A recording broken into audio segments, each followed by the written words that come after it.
The story of humanity doesn't just stay in the garden, it spills out into the hard soil of reality. When Adam and Eve are sent out of Eden in Genesis chapter 3 verse 23, they aren't just leaving a place, they are entering a world where survival requires toil.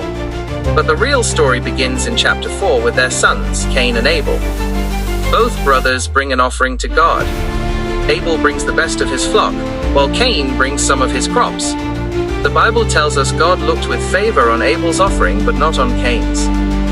For centuries, people have debated why, but the text gives us a clue in God's response to Cain's anger. God doesn't start with a lecture, he starts with a warning about the heart. He tells Cain that sin is crouching at your door, like a predator waiting to pounce. This is the first time the word sin is actually used in the Bible, and is described not as a mistake, but as a power that wants to master us. Cain ignores the warning. In a field, away from his parents and away from the altar, he kills his brother.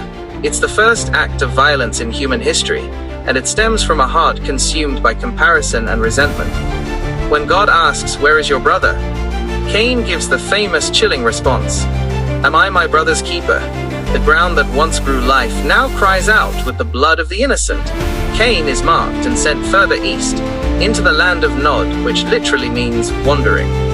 But even here, in the middle of a murder investigation, we see a glimpse of the God we met in the garden. Cain is terrified that he will be killed by others, so God does something unexpected. He puts a mark on Cain. Most people think of the mark of Cain as a curse, but in the context of the story, it was actually a mark of protection. Even the first murderer was not beyond God's care. The story of Cain and Abel is a mirror.